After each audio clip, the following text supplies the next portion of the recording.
500 साल का वो संघर्ष कल यानी 22 जनवरी को पूरा होने वाला है।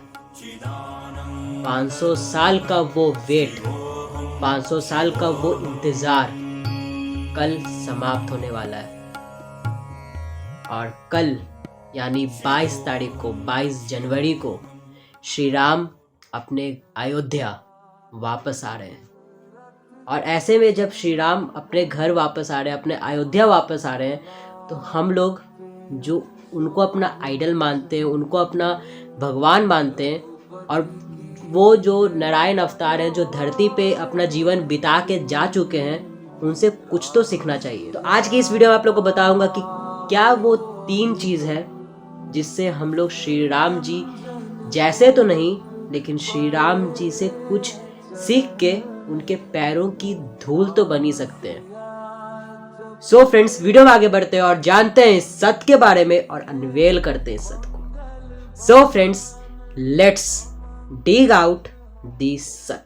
श्री राम जी की जिंदगी से वो प्रथम सीख जो हम सभी को ध्यान में रखना चाहिए, और वो सीख था बी ग्राउंडेड।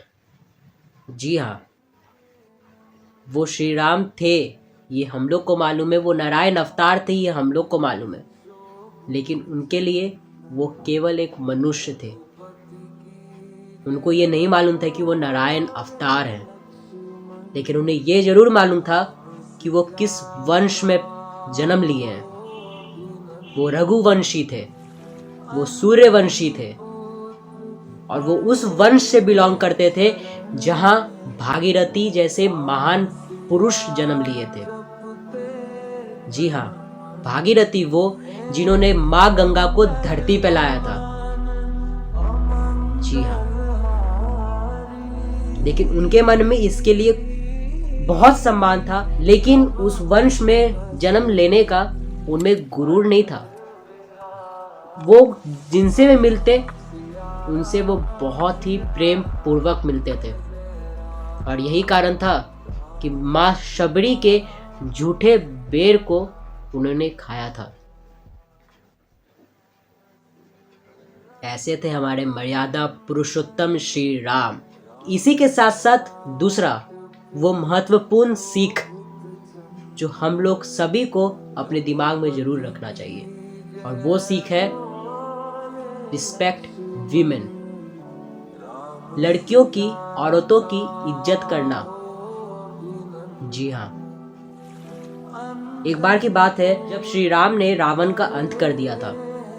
उसके बाद मंदोदरी माँ उनके पास आई, उनको देखने के लिए कि ये कौन मनुष्य है जिसने रावण का वध किया है, क्योंकि रावण मामूली इंसान था नहीं, वो उसका वध कौन कर सकता है। तो वो वहां तक पहुंच ही रही थी, उसके पहले ही जैसे श्री राम बैठे हुए थे, उसके पीछे से उन्हें परछाई नजर आया एक औरत का, और जैसे ही उनको परछाई नजर आया वो उठ गए और उन्होंने प्रणाम किया। कौन हो आप? माँ कृपया करके मेरे सामने आओ। और इसी के साथ मंदोदरी माँ को ये पता चल गया कि कैसे और क्यों रावण का वध राम जी ही कर सकते थे। यही चीज मंदोदरी माँ ने बोला कि रावण के पास मैं थी, पत्नी वर्ता स्त्री, लेकिन उसने मेरे अलावा बहुत सारी लड़कियों के साथ संबंध बनाया, बहुत सारी औरतों के साथ संबंध बनाया, लेकिन आप वो हैं जो बहुत लोगों के लिए एक सीख बनेंगे कि अपनी अर्धांगिनी के अलावा किसी और की तरफ नहीं देखना होता है। और तब मंदोदरी माँ ने ये माना कि हाँ, श्री राम अंत करने योग्य थे रावण का।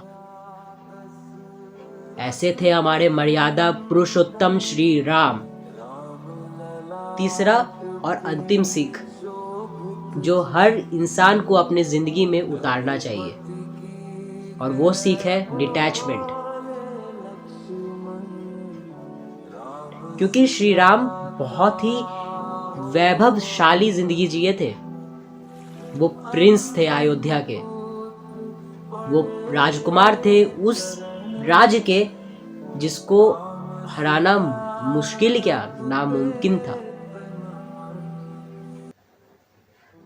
और उस वंश से बिलोंग करते थे जो सूर्य वंश कहलाता था, रघु वंश कहलाता था। और जब श्री राम जी उस सिंहासन में बैठने ही वाले थे, तभी उनके साथ कुछ ऐसा हुआ जो आम आदमी अगर रहता तो वो सहन ही नहीं कर पाता। उनके पास से वो सिंहासन तो छोड़ो, उनके पास से वो अपना परिवार, वो तक उनके पास से चला गया। लेकिन अगर वो नहीं जाता तो क्या आज हम लोग उन्हें मर्यादा पुरुषोत्तम के नाम से जानते?